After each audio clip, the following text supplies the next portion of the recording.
Hey there, welcome to my channel. My name is Sean, and in today's tutorial I'm going to show you the process that I use, or the steps that I take to make a rhinestone embroidery design, basically bling embroidery.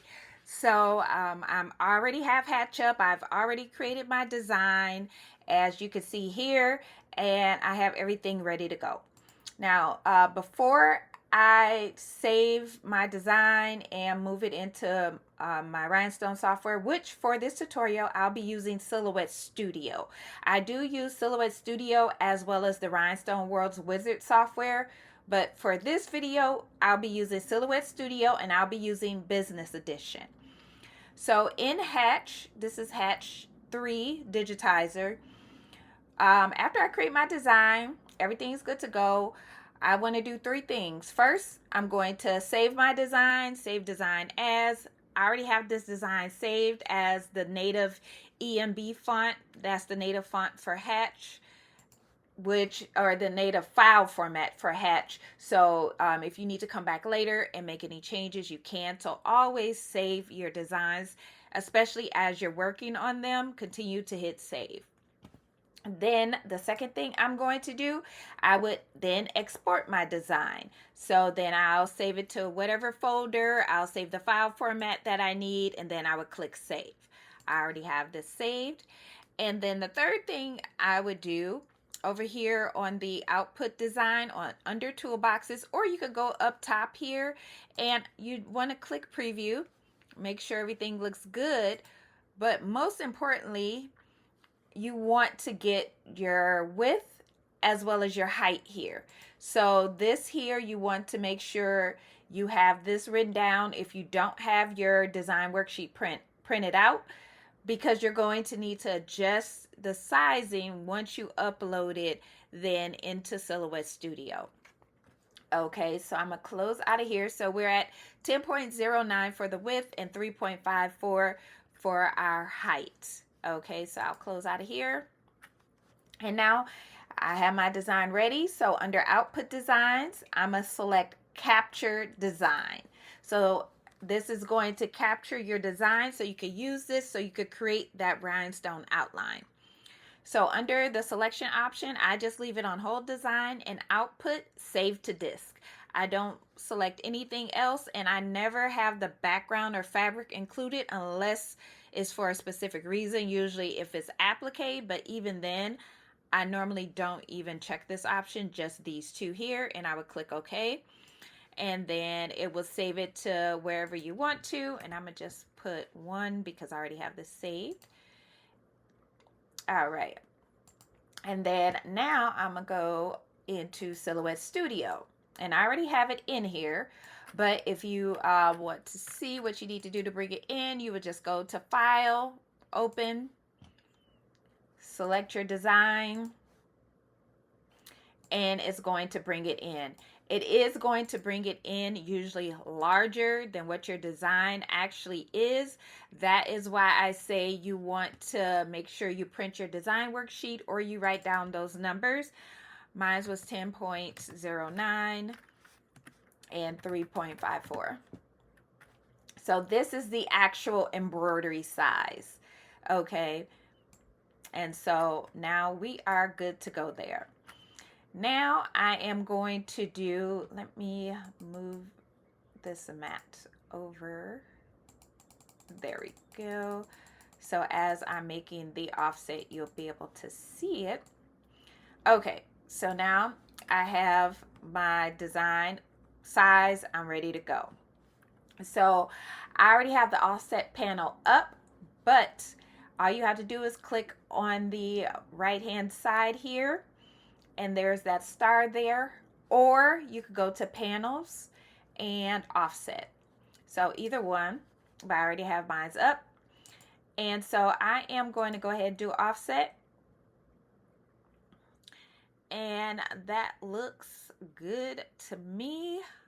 So I'm gonna go ahead and actually I'm gonna make it a little bit bigger. I'm gonna do 0.150, and that's good. And I'm gonna hit apply. All right, so once that's applied, then I actually want to do another offset. So I'm going to do 3 rows for this example. And then I want to make that one, I'm going to take it the same, about the same size. Yeah. I'm going to do it the same size, and then I'm going to apply. And then I'm going to do a 3rd offset. And I'm going to, let's see, maybe take that one a little bit bigger and apply. Okay. So we have all our 3 layers of offset. Now I'm going to go to the rhinestone panel. So that's this little diamond looking object here, or you would go to panels and rhinestone.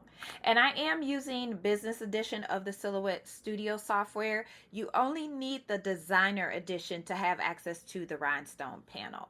You won't have access to the rhinestone panel if you have the free version, FYI. Okay, so now I'm going to select my first outline, and then I want to do an edge fill. So there we have our edge fill, and now you can come back and release the rhinestones and move everything around. I'm not going to do that for the sake of this video, otherwise it's going to be too long. Okay, so we have that one, that looks fine. And then now I'm going to select that second one, and I'm also going to do edge. And I am going to adjust my spacing right now, which is right here. Rhinestone spacing is at 0.039. I'm going to take it to 0.75. And that's going to kind of move those stones a little bit, but I want to move them out more. So I'm going to do 0.100. Okay, and then now I'm going to go to that last outline, and I'm going to select the edge fill. And for this one, I'm going to do, let's try 2.0 or 0.200. And then you could play around with it from here. If you kind of want it more scattered, you can just adjust that sizing, and it'll kind of scatter it out a little bit more. Or if you want to do more rows, then you can go in and do more rows. For like this one here, my very first one, I actually want to release those stones.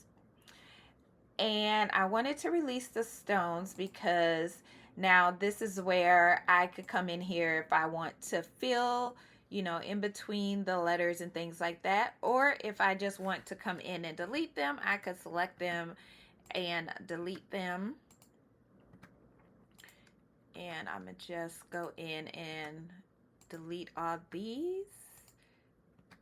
And again, it just depends on what look you're going for. If you want to fill this up, you could just select and you can duplicate. Or you could select a group and then duplicate that group and then do it that way.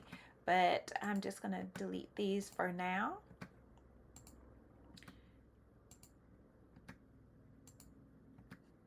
And we are almost there. I'm going to delete this from the Y. All right, and so now I'm good, and I'm actually going to minimize this, and I'm going to take the home body, and I want to move that out, and I'm going to select the entire design because I want to have everything grouped. So I'm going to right click after I select everything and group. And over here on the right hand side is SS10. Silhouette Studio automatically defaults to SS10 unless you select a different size stone, either here or here, and it's going to give you your stone count. So this is only 445 stones, so this is going to take all of 15 minutes tops to cut this out on your rhinestone flock. So then from here, and then if you want to say use this as a mock-up, you could go ahead and position your design back, and then you can do either your screenshot or save it like this, and then so you can do your mock-ups if you want to. But then what I like to do is move my text off to the side, and then I would go up top to send, and then I would make sure I select my correct material, which would be rhinestone template material. Now I don't have it connected to my machine, so all my settings are most likely not going to pop up. And yeah, I don't even have my machine on, unfortunately. So then now once I do connect to my machine, all my settings will come up. I can make sure everything is correct, and then I could go ahead and start cutting out my design, send it to my cutter, and I'm good to go. So that is how you take the design from Hatch into Silhouette Studio. You just do however many offsets that you want, and then you turn that into a edge fill for your rhinestones, and then you would go ahead and send that over to your cutter. Just make sure your settings are all set up to cut out your rhinestone flock.